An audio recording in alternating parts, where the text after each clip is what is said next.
Hey everyone, welcome back to The Explainer. We're jumping right in today because we've got an absolutely fascinating look at the daily mechanics of a highly optimized life. We're breaking down week 21 of the Ang report, and honestly, it's a total masterclass in balancing your physical health with some seriously intense creative output. We usually talk about productivity or health totally in isolation, but Ang gives us this remarkably transparent, data-driven look at how these two forces collide and actually fuel each other in real time. Let's get into it. So here's the game plan for today. We're going to cover 1. Vitality and craft. 2. Troubleshooting sleep and health. 3. AI as a thought partner. And finally, number 4, the joy of vibe coding. Starting off with section 1, vitality and craft. You see, before you can build any sort of creative masterpiece, you absolutely have to have a solid physical foundation to stand on. As Ang puts it right in the report, a proactive focus on health and wellness is crucial for a better life, the essential foundation you need to achieve all of your personal and professional goals. Notice that Ang isn't just treating physical well-being as some nice-to-have bonus or a basic fitness goal, it's viewed as the absolute bedrock. It is literally the platform that gives you the daily energy, the mental clarity, and the long-term resilience you need for everything else that follows. And to maintain that bedrock, Ang uses a highly analytical, totally quantified approach to daily life. We're talking strict metrics here. A 168 to 52 intermittent fasting schedule. That's 168 hours fasting to 52 hours eating. A diet ratio aiming for 1 part plants, 2 parts protein, and 2 parts carbs. An average of 6.4 hours of nightly sleep. Plus a rigid daily goal of hitting somewhere between 4,500 and 8,000 steps. This is someone who meticulously measures the inputs of their life. But what happens when these tightly controlled metrics start to slip? That brings us to section 2, troubleshooting sleep and health. Because let's be real, life happens, right? Perfection is basically a myth. Let's circle back to that 6.4 number. That was Ang's average hours of sleep for week 21, and honestly, it was the starting point for some real physical struggles. During the specific week, only 2 days actually featured continuous rest. The rest of the week, just a complete patchwork of fragmented sleep, broken cycles, and relying heavily on naps. But here's the thing, Ang doesn't just sit around and complain about being tired. Instead, Ang approaches poor sleep exactly like an engineer debugging a piece of software. It's fascinating. Ang systematically tests 4 very specific parameters to fix that disrupted circadian rhythm. We're talking experimenting with different pillow types, tweaking the sleep schedule itself, adjusting food choices, especially those meals right before bed, and testing out new supplements. It's just an incredibly proactive way to take back control of your rest. And this right here brilliantly illustrates why this whole level of self-quantification is just so valuable. Ang noted a direct physical consequence of that poor sleep. The degraded sleep quality led directly to a spike in cortisol levels, which then physically manifested as noticeable skin itchiness. I mean, it is just wild to see such a clear, documented cause and effect relationship in your own body, tracked right there in a weekly journal. But the sleep disruption didn't stop there. It definitely had a domino effect. 2,278. That was Ang's lowest daily step count of the entire year so far. Literally a massive, sharp drop from the usual average of around 4,890 steps. So, the million-dollar question is, why? What could possibly cause such a sudden, complete collapse in a daily routine for someone who is clearly so dedicated to their health metrics? Take a second to guess.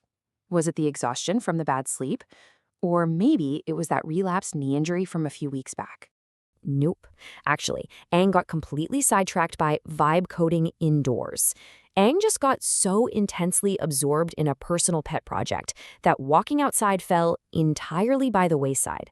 The creative engine totally took over, which meant the physical engine had to take a back seat for a minute. Now, what's really interesting about this phase is how Ang monitors these minor resulting fluctuations without totally panicking. The wheat dropped slightly, but Ang just notes it calmly as a stable water weight fluctuation. The diet ratio slipped from that ideal 122 down to 011 at times, largely because eating before bed to fight off the weird sleep schedule ended up impacting digestion. And surprisingly, despite stopping massage and heat pad treatments because of being so busy, the knee injury didn't fully relapse, just a tight sensation. Through all this chaos, Ang notes that the ultimate goal moving forward remains the same: prioritizing self-cooked meals with a heavy focus on vegetables and proteins. It's all about course correction, not chasing perfection. Moving on to section 3, AI as a thought partner.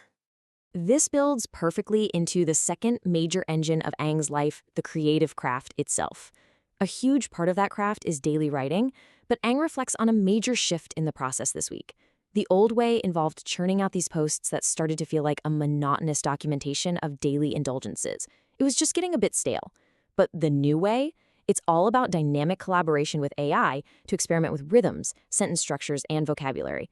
Ang is intentionally leveraging technology to inject flavor back into the writing. But, and this is absolutely crucial, we have to understand how Ang is using AI here. It is not a shortcut to cheat the creative process. No way. Instead, AI acts as a thought partner. It's used for really practical research, like identifying specific plants for gardening. It helps overcome writer's block instantly by acting as a sounding board. It helps dig up the exact right vocabulary so that journal entries accurately describe complex feelings, making sure they stay relatable for years to come. Ang even uses tools like NotebookLM's podcast and explainer features to listen back and identify narrative gaps in the writing. It's a tool for achieving absolute clarity. And that leads us to Section 4, the joy of vibe coding. So this is the very thing that kept Ang stuck indoors all week, completely wrecking the step count and throwing that sleep schedule out the window. To understand what Ang was so intensely working on, we first need to look at the Unix philosophy. This is a classic software engineering practice of building tools that are simple, do exactly one thing, and do it exceptionally well.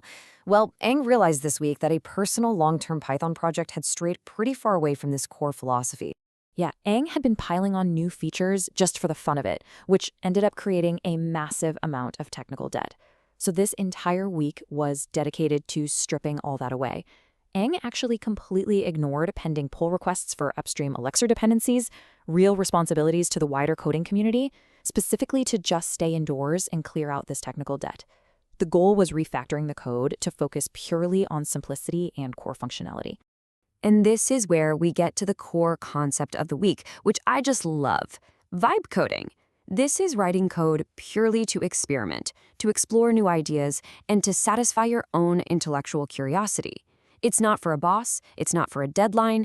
It is the ultimate reason Ang is perfectly willing to sacrifice step counts and perfect sleep schedules, because sometimes a personal pet project just demands your full, undivided attention.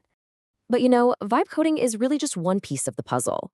Ang's creative indulgences are incredibly vast. Alongside coding in Python, Go, and Rust, there is daily writing, active gardening, and seed germination, breeding specific types of cichlids in home aquariums, and photography. For Ang, coding isn't just dry technical work. It is just one of many passionate outlets for pure self-expression. And this single thought really captures the heart of this entire explainer. Discovering how things work brings me unexplained joy and satisfaction. I mean, that right there completely justifies the messy process, doesn't it? It explains why it is totally okay to let the strict health metrics slide just a little bit for a week. That pure, unexplained joy of discovery makes the constant balancing act absolutely worth it. So I want to leave you with this question to chew on. How do you balance the rigid metrics of your daily routine with the pure, unexplained joy of your own creative indulgences? It's a tightrope walk between vitality and craft for sure. And as Ang showed us this week, sometimes you just have to let one slip a little to fully experience the other. Thanks so much for joining me on this explainer, and I will catch you in the next one.